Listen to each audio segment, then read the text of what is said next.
Guys, and welcome back. Today we're going to be looking at the Shrine and how I feel about this week's Shrine is alright. I mean, it's more killer-sided than Survivor, but we're going to be talking about that a little bit later on. So let's have a little bit of a look. We currently have Stakeout, which is a teachable unlocked by Detective Tap. I believe it is his level 40 teachable. And Detective Hunch is his level 35 through Tenacity being his level 30. You have Dance With Me, which is a Kate Denson teachable, a very, very powerful perk as well. We'll go into details very, very soon.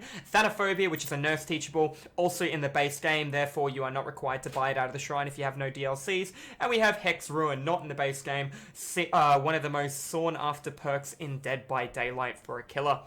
Alright, so what does Stakeout do? So basically, Stakeout allows you to be within the killer's heartbeat, whether they have a 32 meter heartbeat, whether they have double calm add-ons and mono reviews, and in chase at a 44 meter heartbeat, doesn't matter. As long as you're in a killer's heartbeat, you are generating a token, provided you're not in chase. What does the token do? After 15 seconds, you will collect one token, up to a maximum of 4 tokens. Each time you land a good skill check, it'll count it as a great skill check rather than a good, and consume a token. So it's very good for learning how to land your great skill checks if you struggle, against Ruin, etc. Do keep in mind when you're in chase, it doesn't work that well. I used to run it a little bit to get better at my grades, but now I just think, bite the bullet, there are better perks on the table, better options, borrowed time to assist your team, etc. And it doesn't work if you're in chase with a killer, and 9 out of 10 killers will probably tunnel you into the ground as well, so you won't be getting the stacks during that time unless you break line of sight. However, when he hooks you on the hook, you're no longer in chase. When he downs you and picks you up, you're within heartbeat, you're no longer in chase, so you still will be generating tokens during that time.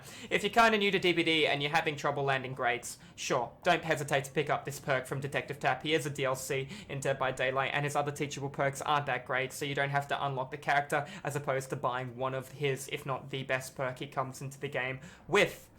Now, the next perk we're looking at is Dance With Me. Dance With Me allows you to vault or jump into a locker or jump out of a locker, and when you do this, your scratch marks will not appear for 3 seconds. So as you can see, when performing a fast vault or leaving a locker, not getting in, my apologies, when you're leaving a locker or fast vaulting, no scratches will appear. Now, why would you want that? Well, first of all, let's think what perks this can entwine with. There is a teachable unlocked at level 30 from Megan, which is called Quick and Quiet, allowing you to fast vault into a locker, or out of a locker, or over a pallet, or over a window without making a sound. You do still take a gasp of air when you do it, a breath, but you do not make that clicking sound of your feet hitting the back of the window or the locker slamming or any of that. So that's going to allow you to vault the window, and now there's going to be no notification, no sound, and you're going to get a timer in the bottom right hand corner telling you how long there's no scratch marks for, making it harder for the killer to track you. However, if the killer has M1'd you and hit you with any form of damage, they will be able to track your blood. That being said, there are other perks like Life, which is a Feng Min teachable, which unlocks at level 35. This allows you to, when you vault a window or a pallet, you move at 150% movement speed for 3 seconds. So now think of running Dance With Me alongside Quick and Quiet alongside Life. Now when you vault a window, you move at 150% movement speed and leave no scratch marks. You can do some pretty mean mind games against a killer. Do keep in mind though, you get one shot at it, then everything's on cooldown,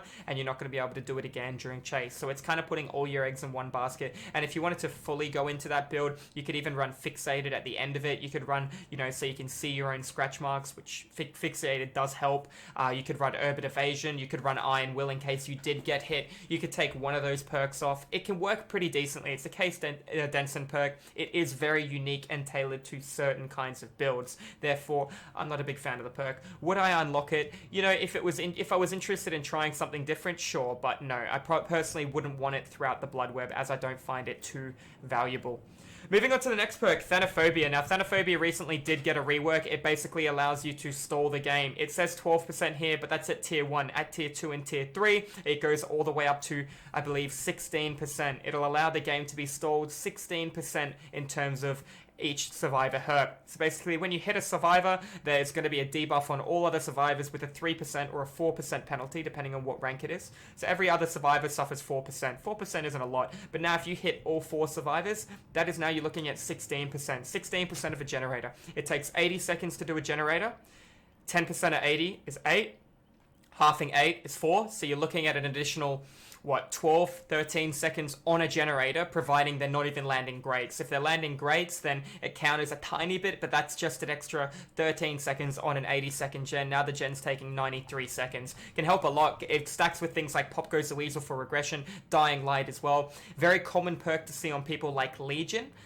Also a very good perk for something like the Plague, because the people don't cleanse against the Plague. To punish them for not cleansing, you should be looking at running Xenophobia or Infectious Fright. Infectious Fright is what I recommend. If you're unaware, I've won 108 games in a row as Plague right now, with no one escaping and nobody getting the hatch, with no Ruin and no add-ons in the red ranks. That being said, to do that, I've been running Discordance, Pop Goes the Weasel, Infectious Fright, and Corrupt Intervention. That is what I've been running, and it works really well in the Plague. Alternatively, you can run Xenophobia. You could think of running Dying Light as well. Keep in mind, you're countering Iron Will with built-in causing somebody to vomit. That'll allow you to know where targets are, so if they have Iron Will, they've pretty much wasted a perk also, alongside an instant heal.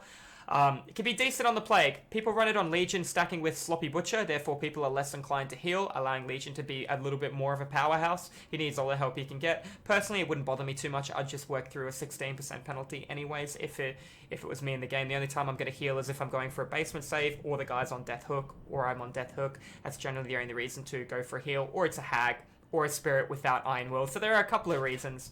So we'll see how we go, providing she doesn't have Strider. Moving on to the next perk. This is probably the most sought-after perk in Dead by Daylight, bar Barbecue and Chili. Barbecue and Chili, everyone thinks is some amazing perk, and it's decent. Don't get me wrong, it's good, but it's outweighed, in my opinion, by Thrilling Tremor. And I can go into details about that, but we'll be here all day why I think that. It's also a very good perk. Now, Ruin is like rolling a dice. It could be a really good roll. You could roll a 6, you could roll a 1. Basically, a perk appears on a totem. The totem will be lit and on fire in a random location on the map. There are 5 totems that spawn. There's about 10, 12 totem spawns, right? Out of the 5, it'll select one randomly, and that totem will be lit on fire. A survivor can see the totem lit on fire. If the survivor breaks the totem, the perk is destroyed. This will be Ruin. Ruin's a very powerful perk. It'll be destroyed. Even things like Haunted Ground. Haunted Ground will appear on 2 totems. Once the totem is broken, the killer gets a buff, but still, the perk will be consumed. When you break Haunted Ground, the killer loses the benefit. So what does it do? It makes every skill check a survivor tries to land red. On the far right-hand side of the screen, you'll be able to see a symbol, knowing that you're versing somebody who has Ruin. That being said, if you land a good bit in the skill check, you receive a 3, 4, and 5% penalty. If you land a great, you get no benefit. So if a generator is just about to be completed at 80 seconds, 79.9 seconds, and you land a good, that's going to go back 5%. So you're going back 4 seconds. Then when the generator is stalled, no objective work can be happened on the Jenny for 1.5 seconds. So if I'm on a generator with Jeff and Nia misses a skill check and lands a good, we can't get any productivity in that until 1.5 seconds have passed. You'll see a lot of people let go of a generator and then restart. That'll save you about 0.5 of a second. I generally just keep working on it because it doesn't make too much of a difference, but that's to be noted. Very powerful perk. I feel a lot of killers rely on this perk too much. I really do. If you want to run Barbecue and Chili, Ruin goes hand in hand with it. If you want to run Devour, Hope, Haunted Ground, Make Your Choice, that kind of thing, I personally think Thrilling Tremor would go a lot more efficiently. For example, if I was going to play my personal proper build I want to win on, if I was playing the Spirit, for example, I like Haunted Ground, Pop Goes the Weasel, Thrilling Tremor, and what did I say? I said Haunted Ground, Devour Hope, Pop Goes the Weasel, and Thrilling Tremor. Thrilling Tremor will give me situational awareness as well as stall. Pop will allow the stable regression. Devour for the snowball. Haunted Ground for the snowball. If I didn't want to run that kind of build, I could go Ruin, Barbecue, Pop if I wanted for a backup to Ruin, and then Make Your Choice, but I could also take away Pop there if I wanted something like Sloppy Butcher, Strider to know where people are. You can also cycle out on Make Your Choice for a different option if you prefer, if you want Predator to track rather than Strider. It just depends on your kind of playstyle and what you prefer. But anyways, guys, that's going to be all for this week's Shrine. If I was personally going to buy anything out of the Shrine, I would definitely buy Ruin for a killer, even if I wasn't going to use it. Even if I was a Survivor main, I would buy this perk out of here too, so I didn't have to level the Hag up to level 35. This being said, Xenophobia isn't bad, but it is a teachable unlocked by the nurse at level 35 as well, and 40 would be unlocked by Nurse's Calling, so I'd personally wait and level up the nurse to unlock that. She's about to get a rework really soon, so you might enjoy the killer more, you might enjoy her less, who knows, you're gonna have to try her. So personally, definitely get Ruin.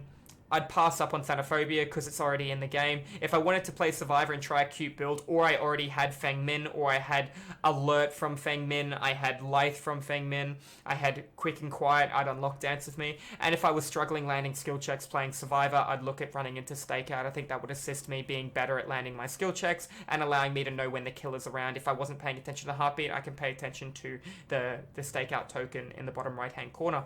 Alrighty guys, that's going to be all for this week's Shrine. I hope you guys liked it. If you have any questions, I would be more than happy to answer them over on my live stream. So over at Twitch. So guys, have a wonderful rest of your day, and I will see you in the fog.